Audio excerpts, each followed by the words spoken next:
Değerli dostlar, əziz həmkarlar, Dear friends and colleagues, Bakı Şahmat Olimpiyadası 4-cü tur davam edir və baş hakim, eyni zamanda Azərbaycan Şahmat Olimpiyadası vitse-prezidenti Faik Hasanov mətbuat konferansına başlayırıq. Bunun işləyən press-konferensiya Главного арбитра Bakıyской Şahmat Olimpiyады и vitse-prezidenti Federasiya Şahmat Azərbaycana Faik Hasanova.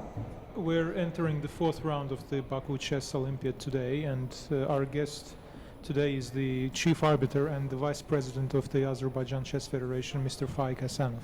İlk öncə istədiyim bu gün artıq 4-cü turdu gedir.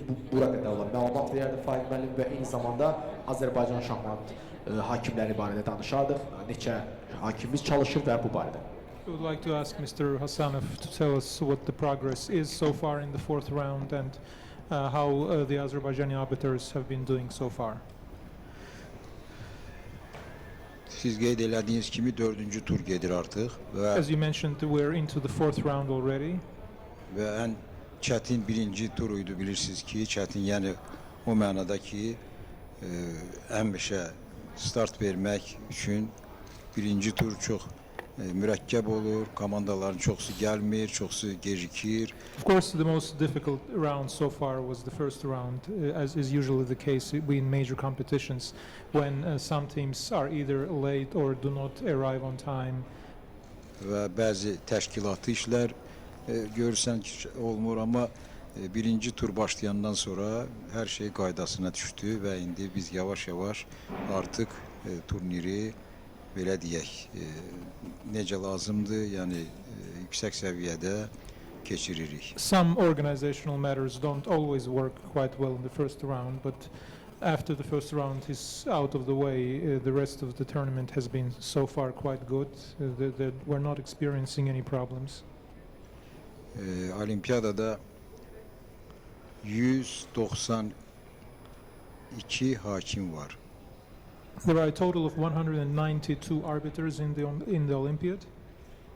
Və bütün bu hakimlər bütün qitələri təmsil eləyir They represent all the continents. və 9 deməli 10 sektor hakimləri var.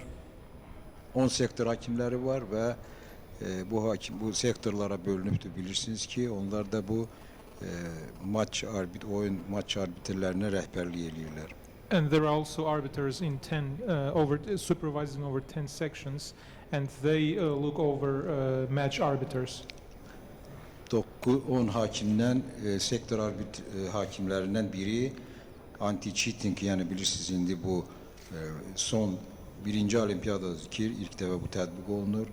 Yəni oyunçuların düzgün oyuna riayət etməsi, kənardan heç kimin müdaxilə olunması, gediş getməməsi və ona görə də xüsusi sektor arbiter hakimi ayrılıbdır və onun nəzdində 13 beynəlxalq hakim var ki, bunlar da bu işə kömək eləyirlər. Out of 10 sections, there is one which is dedicated to anti-cheating regulations. And as you know, this is the first Olympiad where anti-cheating regulations have been quite tight, and this is something we're paying very serious attention to in this Olympiad.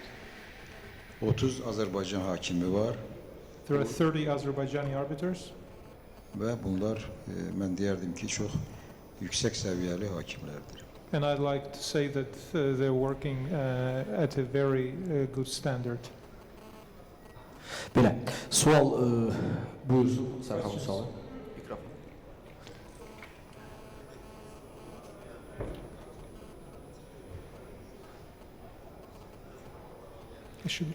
Aha, işləyir, buyur, işləyirik. Bəzi komandaların yəni ilk tura yetişmədiyini bir öyrəndik. Məsələn, bizim 3-cü komandamız Lesotho ilə oynamalı idi. Yəni gələ bilməmişdi. Yəni bu ondan başqa komandalar oldu və bu nə ilə bağlı idi? Özləri viza ilə bağlı problem idi, yoxsa özləri sələnkarlığı? Viza ilə bağlı problem idi. Some teams are reported to have failed to arrive in the competition on time, such as the team of Lesotho. What was the cause of such a late arrival? Is this a visa issue or something else was the problem? Mən istədiyim təşkilat komitəsi və əməliyyat komitəsi tərəfindən bütün işlər yüksək səviyyədə keçirilmişdi və bilirsiniz ki, dövlət başçısının olimpiyada əlaqədar viza barəsində xüsusi sərəncamı var və bu sərəncama əsasən iştirakçılar, hakimlər, FİDE-nin nümayəndələri heç biri çətin, çox asan yolla Azərbaycana elektron viza vasitəsilə daxil olurlar. Let me tell you that both the operating committee and the organizing committee and also personally the president have made sure that everybody comes in Azerbaijan in a very easy manner, and the president personally has facilitated the visa regulations for the incoming both teams and the media representatives. Belə hallar, yəni olimpiyadaya gecikmə halları hər olimpiyadada olur. The cases when certain teams are late for the first round have happened before. Və bu da adi haldır. Ona görə ki, bəzən görürsünüz ki, onlar pul tapa bilmirlər. Əsas problem bundan ibarət. Yəni komanda gələndə onlar yol pulu tapmalıdırlar. Most of the time it boils down to the lack of money for the participating teams that they can't find to be able to participate. Problem də bundan ibarətdir. That's the main cause. Və doğrudur, mən bir şey deyim ki, hətta Azərbaycan tərəfi orada FİDE-nin qaydalarına görə zəif ölkələrə yol pulu xərcləri də verirlər. Yəni təxminən bir 100 min gərək ki, manatım, dollara mı nəsə belə bir rəqəm var. Zəif ölkələrə hər bir olimpiyadada bu olur. Let me tell you that the usual practice for the hosting country is to cover the expenses of the poorer countries, and in our case our government has financed about 100,000 either manats or dollars for countries that could not afford to come, and this is the traditional practice for all FIDE Olympiads. Yəni bu zəif dedikdə zəif iqtisadi cəhətdən zəif ölkələri mən nəzərdə tuturam. When I say poor countries, I mean economically poor countries that are financially unable to finance themselves. Və biz tərəfdən bu öhdəçiliklər hamısı ödənilibdir, hamısı yerinə yetirilibdir. Amma görürsünüz bəzən komandaların ya bu uzaq ölkələrdən bu düzgün marşrut seçməməsi, olmaması, bu hallar olur. So we have done our part of the job, and some teams have failed to come, maybe because they've chosen the wrong route to travel to Azerbaijan, or for some other reasons. But we've done everything on our part. Yəni qeyd etdim ki, bu əvvəlki olimpiyatlardan olur, bütün olimpiyatlardan var və bu öhdəçilik içindədir ki, təşkilatçı ölkə olimpiyada şahmat ailəsini, yəni bir yerdə vahid olaraq olimpiyada iştirak etməsini təmin etsin, şahmat ailəsində hər hansı bir problem olmasın. So this is again has happened before, and as our duty as the host country is to do everything we can to prevent this from happening in the future. Mən özüm istədim Faik Həsənov bir şey soruşum. Səhərdən jurnalistlər soruşur, istədim baş hakim öz aydınlıq gətirsin. Ötən gün oyunların birində bir şahmatçılarla bağlı bilirsiniz ki, köçürmə halları ciddi şəkildə nəzərə alınır, diqqətdədir və belə bir nəsə bir hadisə baş vermişdi. Yəni Yaponiya komandasını desən Faik müəllim nəsə onunla bağlı məlumat verərdiniz. I'd like to ask Mr. Hasanov for a comment on yesterday's incident regarding a Japanese team charged with cheating. Olimpiyadanın turnir qaydalarına görə bu olimpiyadada bütün komandalar bilir. Əvvəlcədən bunu biz yazmışıq və mən və olimpiyadanın direktoru Takis Nikolopoulos ki, olimpiyada yəni oyun vaxtı nə qol saatı, nə qələm, nə saat, telefon gətirmək olmaz. Bunu bütün komandalar bilir. We mentioned prior to the Olympiad, both myself and the director of the Olympiad, that no watches, pens or mobile devices would be allowed into the playing hall. Və dünən belə bir hal olmuşdu ki, mənə anti-cheatingin sektor hakimi, o Deventer çox təcrübəli hakimdir, Almaniyadandır. O mənə yaxınlaşdı ki, bax biz telefon tutmuşuq. iPad deyirsən. Hə, onu. And yesterday during one of the games, I was approached by an arbiter from the anti-cheating department who said that they had discovered a small device, electronic device, that was not supposed to be there. Biz ne eləyək? Onu biz dedim ki, aydın məsələdir ki, buna məğlubiyyət yazmaq lazımdır. And they asked me what needs to be done about this, and I said it was obviously the case when the games should be forfeited. Və o mənə dedi ki, belə bir fikir var ki, onu kənarlaşdıraq. Olimpiyadadan ümumiyyətlə kənarlaşdıraq. Mən də ona dedim ki, iki cəza birdən vermək olmaz. Artıq biz onu cəzalandırdıq, ona məğlubiyyət saydıq. Əgər ikinci dəfə bir olsa, onda... He even suggested that we should completely disqualify that participant from the rest of the Olympiad, but I said that would be a double punishment since we've already punished him once. That would be incommensurate with what he has done.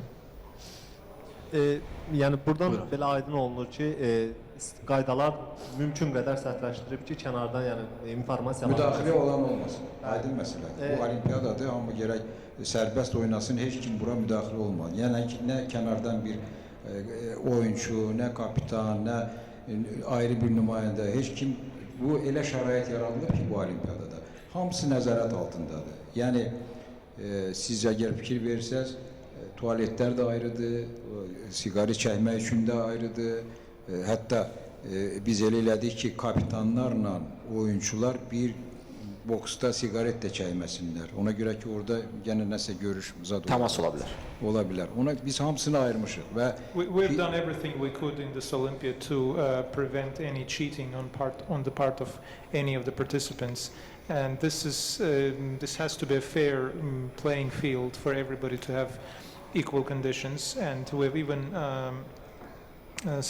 separated the toilets for the players and for everybody else, and we've not allowed captains and players to smoke in the same place. So we've done everything we could to minimize the risk of cheating or the use of any electronic devices. FİDE'nin son Tromsø'da olan olimpiyadasında orada bak belə hallar mənə elə gəlir ki var idi. Ona görə ki orada bilmirdin kapitandı, oyunçudu, hamısı bir-birinə qarışmışdı. In the latest Olympiad, in the previous Olympiad in Tromsø, there have been cases of cheating because no one knew where the captains and the players and the coaches were. Everybody was just mingling together. Və ona görə də indiki biz etdiyimiz bütün tədbirlər hamısı FİDE tərəfindən çox böyük, yüksək qiymət verilmişdi. Çünki burada hamısı göz qabağındadır. Yəni heç bir burada təmas sözü ola bilməz. So what we have done in this Olympiad is very much appreciated by FIDE because we have completely ruled out the possibility of any contact with the outside world. Hətta dünən belə bir hal oldu. Azərbaycan komandasının kapitanı direkt mənə yaxınlaşdı ki, Şəhriyar öskürür, oyun vaxtı ona nəsə birdən-birə öskürək tutubdu.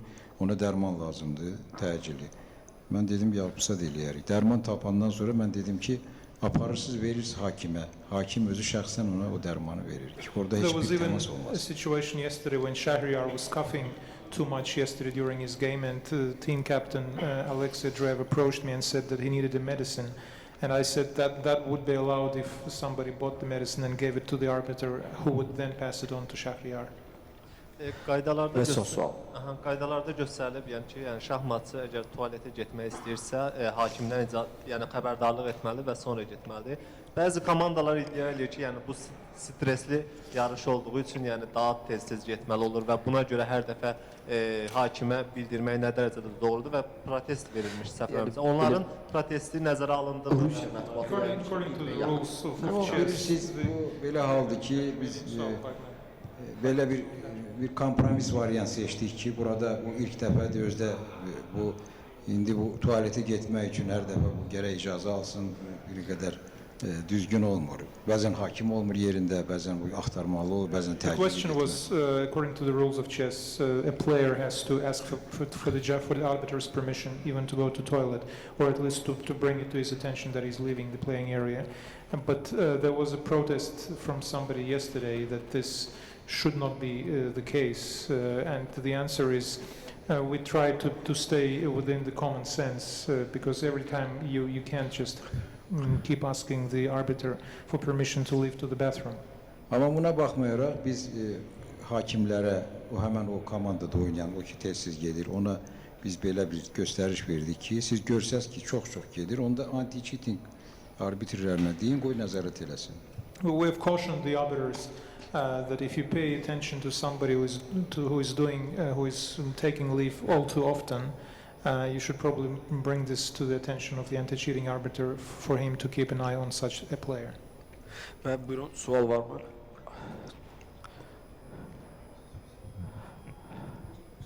Faik müəllim, bizim komandaların çıxışını necə qiymətləndirirsiniz? Komandaların çıxışını necə qiymətləndirirsiniz? Azərbaycan komandalarının çıxışını. What do you think about the performance of the Azerbaijani team after 3 rounds? Komandalar indi mən baş hakim kimi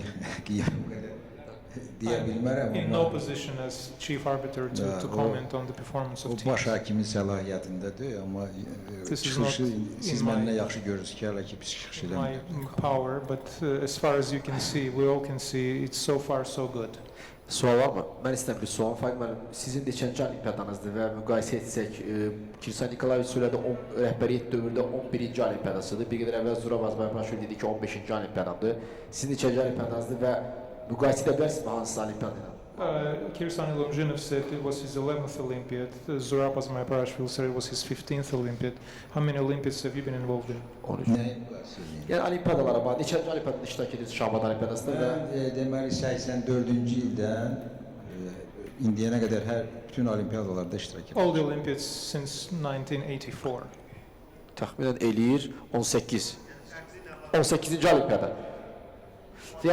Yəni bu olimpiyada o bu sayıda müqayisə etmək. Deməli, mən olduğum olimpiyadaların yadda qalanı olubdur, bilirsiniz, amma belə yadda qalan mənə elə gəlir ki, bu bir növ tarixə düşəcəkdir. Necə? All of the Olympiads I've been involved in are memorable events, but this one stands out particularly well. Belə olimpiyada, bu tək mənim sözümdür, bu bütün olimpiyadalarda məndən çox iştirak edənlər də var olimpiyadalarda. Onlar deyir ki, hələ belə olimpiyada People who have been to more Olympiads than myself are saying that this is the best ever organized Olympiad.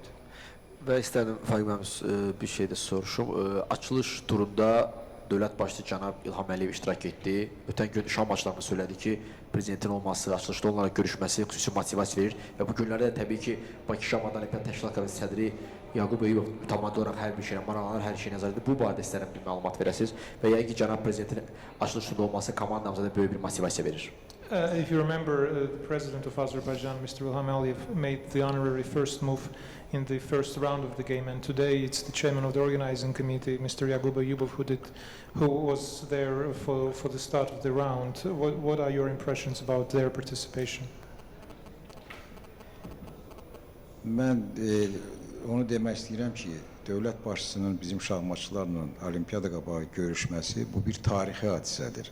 What I can say is that the fact that the president met with our chess players is a historic event. Adətən dövlət başçısı olimpiya oyunlarına gedəndə yola salma mərasimində iştirak eləyir və qalibləri qəbul eləyir. Amma belə olimpiyadadan yəni yarışdan əvvəl mənim yadıma gəlmir ki, bax. The usual tradition is for the president to take part in the farewell ceremony when the Olympians are departing to the venue of the Olympic Games. But that's only done before their departure. But in our case, he was there for the first round, and he's been supporting the chess community all along. So this is just a historic event. Əlbəttə belə etimadın olması aydın məsələdir ki, bizim şahmatçılarda bir əlavə bir stimul, əlavə bir ruh gücü yaranır. Çünki dövlət başçısı özü oyundan qabaq belə xoş sözlər deməsi və onlara ürəkdirək verməsi bu This certainly bolsters the spirit, the morale in the team, and provides them with even stronger motivation to do even better. And this is very commendable for the president to do this. və indi bizim şahmatçılarımız da çalışacaqlar ki, bu etimadı doğrulsunlar. And our chess players will certainly try to live up to the expectations. Mən sonuncu sual, last question. And last question, please. Question for the chief arbiter, getting back to the Japanese incident yesterday. there's been different rumors going around. Was it an iPad? Was it a phone? Was there one device or was there two? Dünenki And what, hadisəyə bağlı sual verilir. Dünən o aşkarlanmış yəni ki o cihaz nə idi? Bu iPad idi yoxsa Telefon idi. and was a chess program found on the device? Mənə Devendir göstərdiyi telefon idi, iPad deyildi. What I was shown by the arbiter was a telephone. Mobil telefon idi. Mobile telefon. Mobile. And was there a chess program on the mobile phone? Var idi Həmin burada o bir şahmat proqramı var idi. Telefonda da şahmat proqramı var idi yoxsa? Biz heç onu açmadıqda, yoxlamadıqda Avtomatik telefon məğlubiyyət. We didn't even bother to look into it because it's automatic for forfeited case. Faik bəy, hansı komanda? iştirakçılar yaxşı bilir ki, telefonla oyuna daxil olmaq olmaz. Because participants are well aware that it's Hamısı bilir və ona banned. görə daxil olursa bu deməli qaydanı pozubdur. If he has entered the playing area with the mobile phone on Onu himself, açmağa ehtiyac da he has yoxdur. violated the rules and there is Hansı no need for komanda idi? Onlar looking into bilmiyorlar the yoxsa? telephone whether there was a program on it. Ehtiyac. Aha. Təşəkkür edirəm. Çox sağ olun Faik bəy. Biz sizə işinizdə olar. Çox sağ olun.